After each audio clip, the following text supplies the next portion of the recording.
The Trump administration reportedly plans to end funding for the Manufacturing Extension Partnership Program, a public-private partnership that supports small and medium-sized manufacturers, which represent nearly 98% of firms in the U.S. While the Department of Commerce did not officially announce a funding cut, U.S. Senator Tammy Baldwin issued a statement that said the Trump administration would halt funding for 10 MEP centers. Baldwin's statement noted that the development would affect centers in Maine, Kansas, Iowa, Hawaii, Delaware, Nevada, Mississippi, Wyoming, North Dakota, and New Mexico. The national network features 51 MEP centers, all of which now face an uncertain future. President Ronald Reagan authorized the MEP program in 1988.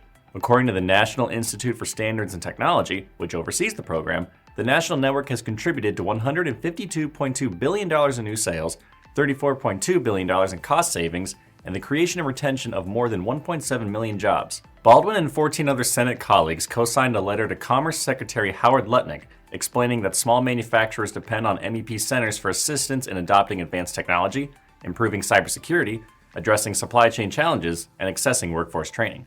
The letter stated that dismantling the program would, quote, undermine decades of federal investment in domestic manufacturing, including $175 million in fiscal year 2025 to fund the MEP centers. The senators also cited a report by Summit Consulting and the Upjohn Institute that found that the MEP program generated a financial return ratio of more than 17-1 for the $175 million in funding it received from the federal government in fiscal year 2023. Kurt Anderson, founder of manufacturing e-commerce consultancy firm B2B and frequent collaborator with MEPs, called the network a powerhouse organization that delivers value to manufacturers with 20 employees or less with limited access to resources. During Trump's first term, he presented a budget proposal to end federal funding for MEP centers and transition it to solely non-federal revenue sources, which the document estimated would save $124 million.